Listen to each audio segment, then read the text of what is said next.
I think that there are very good arguments to believe that there is some kind of foundational principle of the universe, some necessarily existing being, some first cause.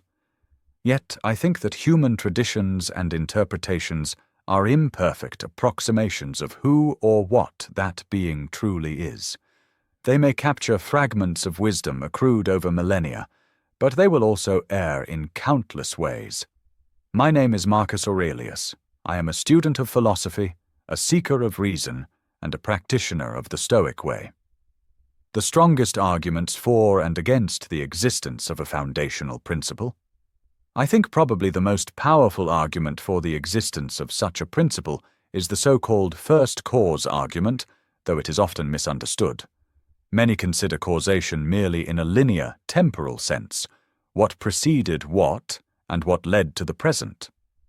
But there is also a hierarchical way to consider causation, a vertical ordering of power and dependence.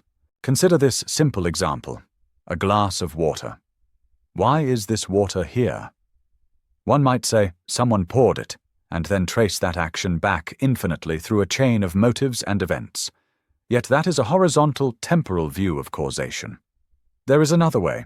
Why does the water retain its form and position right now? Because it is held by the glass. And why does the glass remain upright? Because my hand supports it. My hand is supported by my arm by my shoulder by my body by the chair by the ground, and the ground by the foundations of the earth. If we follow this hierarchical causation, we see that each link has no causal power of its own. The glass cannot hold the water except insofar as it is supported by my hand. Remove any preceding cause, and the chain collapses instantly. Each thing borrows its power from something more fundamental. There must be a source of causal power that is itself independent. Otherwise, all causation in this present moment would vanish. This is not like the temporal domino chain, where earlier causes can disappear and the later effects persist. Here, in hierarchical causation, the first cause must endure. It provides the foundational power from which all else derives. Without it, the water, the glass, my hand, even the ground itself, would have no ability to maintain the order of the universe in this very instant. Thus, reason points toward the necessity of a foundational being or principle, a source from which all causal power emanates. It is the underpinning of existence itself, the principle that holds all things together and without which nothing would remain. So it's a sustaining cause. It's causing things to exist and be as they are right now in time. Not like a billion years ago, set something in motion, but right now sustaining it in existence in the same way that, like, the law of gravity sustains all of the objects in this room in position. It's a fundamental cause of why everything is being held up right now. If that just switched off, the entire thing would fall apart. And you need that now, right now, at the basis of this sort of causal chain. Floors holding up chairs, chairs holding up buildings, and so on. You might say, well, maybe the fundamental cause there is something like the law of gravity. Fine. But you might want to ask, what is holding the law of gravity in place? What ensures it won't stop working tomorrow? This is the great contemplation Marcus Aurelius often encourages, the Stoic awareness of the underlying principles that sustain the cosmos. There are technical terms philosophers use, contingency, necessity, per se, per accidens. But let's set that aside. Just think. What is holding up this invisible microphone above my head? The depth of explanation depends on context. A technician might say, it's the mic stand. A physicist might say, it's the floor pressing against the mic stand. A Stoic philosopher following Aurelius would say, it is whatever is at the foundation of this causal chain, the universal principle giving life and structure to all things. This is the strongest sense of a first cause argument, a cause that is timeless and present now. This alone doesn't establish the existence of God as many conceive it. It simply establishes that there is some fundamental sustaining principle of the universe. There are debates about what that could be. The important point is that there is no singular argument for God. Rather, there is a cumulative insight. Different perspectives illuminate different aspects of the principle. Marcus Aurelius, like the philosophers who came after him, urges reflection on change and motion. Something changes when what is potential becomes actual. A hot cup of coffee cools because its potential to be cool is actualized. But potential can only be actualized by something already actual. A fridge does not potentially cool coffee. It must be actually cold to bring about the coffee's cooling. So every instance of change requires something actual to actualize it. And that chain continues. To actualize this, something actual was needed, and before that, another actualizer. Following this, we arrive at a principle of pure act, a fundamental sustaining force. This is not material, for matter is always subject to potentiality, to division, to movement. The Stoic sees here the rational structure of the cosmos, an ordering principle that preserves all things, now and always. And so, if the first cause of the universe must be pure act, without potentiality, then whatever sustains the universe cannot be material. We arrive, therefore, at an immaterial first cause.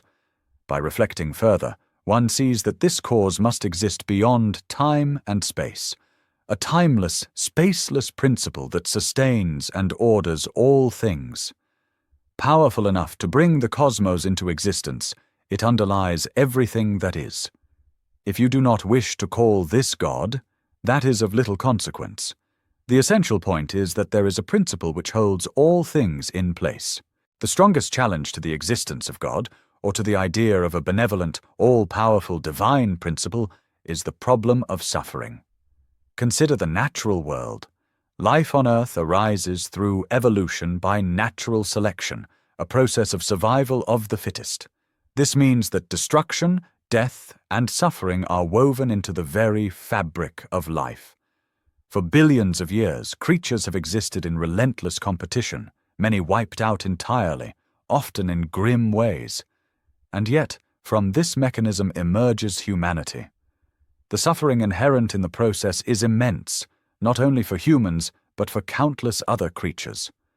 Marcus Aurelius would remind us, in his Stoic way, that we cannot control all that happens, but we can seek to understand the order that sustains it. The universe unfolds according to reason, even when it seems cruel to us. We may not grasp the ultimate purpose, but we can apprehend the existence of a rational principle that maintains all things. This does not disprove the existence of God or a first cause. It only reminds us that if there is a good and rational principle, its ways may be inscrutable to finite minds. Some philosophers assert that God must be perfectly good, and some religious traditions insist on the same. Yet even if human conceptions are imperfect, they hint toward an underlying truth. There is a foundational cause of the universe. The first cause is not a distant deity who sets the universe in motion and then departs.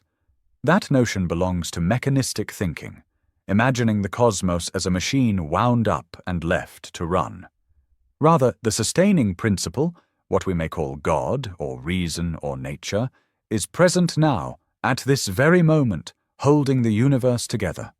It is the unseen hand that keeps the microphone above my head, the floor beneath my feet, the stars in their courses. It is not merely at the beginning, but here and now, in every instant. One may distinguish between this sustaining principle and a personal interest in human affairs. The Stoic focus is on comprehension, not devotion.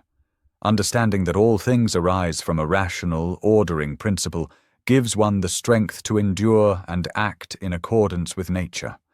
This is the wisdom Marcus Aurelius sought, to recognize the first cause, to see it in the present, and to live in harmony with the order of things.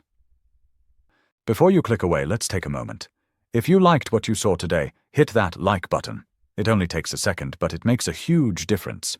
And why not share it with someone who might benefit from this discussion? If you want to stay connected and never miss a video, make sure to subscribe and turn on notifications. I love reading your comments, so drop your thoughts below.